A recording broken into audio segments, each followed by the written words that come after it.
Thanks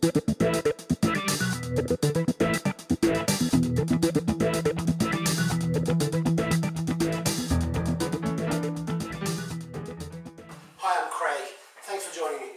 Today I'm talking about happiness. Now, happiness is one of those things that's difficult to define because it means different things to different people. But a lot of us live under the misconception that our happiness depends upon our outward circumstances. I mean, things like the kind of car that we drive, the job that we have, the amount of money that we make, the kinds of friends we have, the kind of house we live in, our neighborhood, our family, our health. But I'm here today to tell you that that isn't true. And in fact, if you've been living with that misconception, then the chance of you finding true or lasting happiness is quite limited. Now, fortunately, there have been a lot of people through history who've learned about the true nature of happiness and have been only too happy to share it with us. I want to say a bit about Benjamin Franklin. Now, a lot of you would have heard of Benjamin Franklin. If you're an American, you've definitely heard of Benjamin Franklin. But for those of you who don't know much about him, let me say a few things. Benjamin Franklin lived in the 1770s. Now, he was very, very influential in American history. In fact, he helped to draft the American Declaration of Independence. Now, this man was a businessman, an inventor, a politician. Not only that, he was a very wise man. If you check the internet, you'll find all kinds of wise sayings by Benjamin Franklin. Now, if you're still not familiar with who I'm talking about, think of sayings like, an apple a day keeps the doctor away, or early to bed, early to rise makes a man healthy, wealthy, and wise. Those sayings are Benjamin Franklin. If you still can't think what I'm talking about, think about anybody you know who wears bifocal glasses. Well, Benjamin Franklin invented those. Benjamin Franklin had a number of wise things to say, and he said some things about happiness. Now, he said this: happiness depends more on the inward disposition of mind than on outward circumstances. Now, this understanding of happiness goes back a lot further than Benjamin Franklin. Way back in ancient Greece, there was a fellow called Theocritus. Now, Theocritus was a philosopher, and he did a lot of thinking about happiness, and this is what he came up with. Happiness, he said, resides not in possessions and not in gold. The feeling of happiness dwells in the soul. Now, I know a lot of you are thinking, hey, give me some money, I'll be happy. In fact, I know what they're talking about. I'd love to have a go at being rich, but just understand this: being rich is not being happy. And happiness is not being rich. If you don't believe what I'm saying, grab the latest gossip magazine and take a look at what the celebrities are doing. Now, here in Hollywood, a land of the mega rich, what do we hear about? We hear about infidelity, broken families, alcoholism, drug addiction, drug overdoses, even attempted suicide. These people have everything, it seems, at their fingertips. The world at their front doorstep. They can pay their bills on time. They don't have to stress about where the next money is coming from. They live in unimaginable houses. They can travel to wherever they want to go. They can have whatever they want. Millions of people adore them. And yet we find from reading and learning about the celebrities that happiness doesn't necessarily come from those things. Now, I'm not suggesting that all celebrities are like this. The important thing to remember here is that wealth and circumstances don't necessarily define happiness. A good example of this might be the life of Helen Keller. Now, I'm sure you've heard of Helen Keller, but for those of you who don't know much about her, I want to say a few things. Helen Keller was born in 1880, and she was a healthy girl. And at the age of just 19 months, she was struck by a mysterious fever that robbed her of her vision and her hearing. And suddenly that little girl was cast into a dark and silent prison. As a consequence, it became very hard for her parents to teach her anything. I mean, how do you teach a child to behave in a certain way when they've never seen that behavior? How do you explain a concept to a child you can't communicate with? And this was the challenge faced by Helen Keller. Now, as a result of this, Helen became very frustrated because she had things she wanted to communicate. And she knew by filling the lips of other people who were talking to each other that people were communicating with each other. And when she tried to communicate herself, meaningless sounds came out of her mouth and they didn't get her anywhere. And it frustrated Helen. In fact, it frustrated her so much she became prone to very severe bouts of anger. And she would kick and scream until she exhausted herself. Because of this There were relatives who felt that Helen should be put into an institution, but not her parents. Her parents enlisted the help of a talented young teacher named Anne Sullivan. When Anne came to the Keller home, she found an almost wild little girl. But as she persisted and took time to teach Helen and to help her to understand the meaning of things, Helen's demeanor began to change. Picture this, if you will. Helen and Anne sitting at the well, and Anne is pumping water from the pump and running it over Helen's hand. At the same time, she's making signs in Helen's other hand, signs that mean water. Now, Helen doesn't understand what this is about, but suddenly she clicks and she realizes these signs that are being made in my hand mean this cold stuff that's running over my other hand. And when she made that realization that these symbols in her hand had meaning, that they were attached to things in the world around her, a whole new world of opportunity opened up to Helen Keller. It quickly became apparent that Helen Keller was a very intelligent child. And in time she learned to speak, and in fact she learned to speak so well that she was able to attend a regular school, with Anne's help of course. And then after that she went on to university, and she graduated from university with a Bachelor of Arts degree.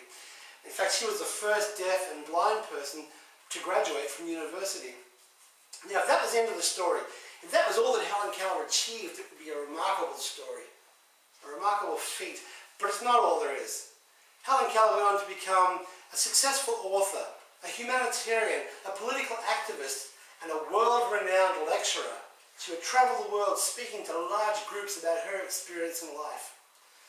Now, what I want to say is this. Helen Keller went from seemingly impossible odds, a small girl who had no foreseeable future in the world. From that she went on to become one of the great women of history, and not just American history, but of world history. Helen Keller's contribution to this world is incalculable. Helen knew about happiness and about unhappiness. As she said, when one door of happiness closes, another opens.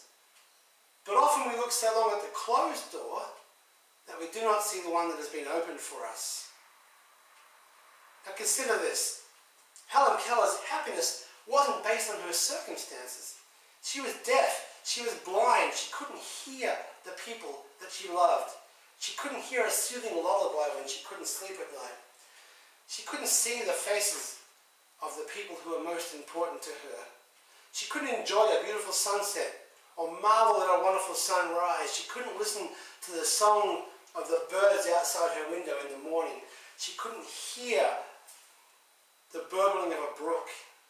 But she proved that just because she didn't have the advantages that most other people have, it didn't mean she couldn't be happy. And just because she couldn't see or hear, it didn't mean that she couldn't achieve everything that anybody else achieved.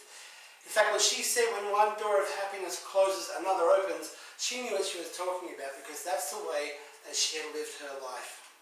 You see, when it comes down to it, we need to look within ourselves. We need to look at the circumstances that we have and make the most of them. Consider Thomas Edison. And Thomas Edison's a pretty well-known fellow, and he contributed to your life a great deal. And if you don't know how Thomas Edison contributed to your life, listen to this. Thomas Edison was an American inventor. He invented that thing that hangs from the ceiling and makes light. Yes, the light bulb. You probably use one of those. He invented the gramophone, which evolved into the record player, which evolved into the CD player. He invented the motion picture camera. Actually, it could honestly be said that Thomas Edison is the father of modern entertainment. He made great contributions to the world. And those inventions were just a few. In fact, he's credited with some 1,300 inventions. And Thomas Edison, in the 1930s, at the age of 67, had his factory destroyed by an enormous fire. Now, Thomas Edison's son reports that when he couldn't find his father after the fire, he was worried about him. Was he safe? Was his spirit broken because he lost all of his assets? 67 is no age to start again. 67 is when you retire. But then he saw his father running towards him. "Where's Mum?" his father yelled. "Go get her. Tell her to find her friends. They will never see a fire like this again." Now, where does that kind of resilience come from? Obviously, Thomas Edison's attitude wasn't dictated by his circumstances. His factory was in smoking ruins. And yet here he is making a joke about it. Get your mum. Tell her to get her friends. I'll never see a fire like this again. Thomas Edison understood the concept that happiness, positivity, determination doesn't come from what's around you. It comes from within. That's a concept that's difficult to understand sometimes. Happiness comes from within. But how do you get that to come to without? What do we do to make ourselves happier people if we find that happiness is hard to achieve? Well, Aristotle, who was a buddy of Theocritus, you remember Theocritus, the ancient Greek philosopher that I mentioned before, Aristotle said, happiness resides not in pastimes and amusements, but in virtuous activities. And what does that mean in modern English? Well, happiness resides not in pastimes and amusements. Happiness doesn't come from the fun things that we do. Of course, fun can contribute to happiness, just as money can contribute to happiness, but it's not happiness in and of itself. So we don't get our joy and our fulfillment from the fun things we go out and do to amuse ourselves. But rather, happiness comes from virtuous activities. Now, what does that mean? Virtuous activities are good activities, worthwhile activities, things that contribute to the world. I'm talking about simple things. I'm not talking about starting a foundation or an organization. I'm talking about simple things, like smiling at somebody who seems to need a smile, like being a shoulder to cry on, or listening ear to somebody in need. Like going out and mowing somebody's grass, or helping an old lady across the road, or taking somebody's bin in after the rubbish has been collected. These are virtuous activities. Robert F. Kennedy, who was the brother of John F. Kennedy, the US president, said, "You're happiest when you're making the greatest contribution." So he's talking about doing for others, breaking away from the self-centered approach to life and doing something worthwhile to make somebody else's life better. When you feel that you contribute something worthwhile to this world, even if it's just something small, then you feel a sense of satisfaction. Why do you think there are so many volunteers throughout the world? Countless volunteers contributing countless hours for other people. Why do they do that? They do it because it makes them happy. It gives them a sense of self-worth and a sense of importance in this world. And it makes them smile to know that they've made somebody else's life better. To sum up what I've said today, it simply could be said this way. Happiness comes from within yourself, not from those things that are around you. And we can't expect others to make us happy. We can only expect ourselves to make us happy. So my challenge to you is to go out there into the world, give these principles a try. Think about the things that have been mentioned today, the quotes that have been shared. Think about the combined wisdom of these people and what it means to you personally. All the best, and I'll see you next time.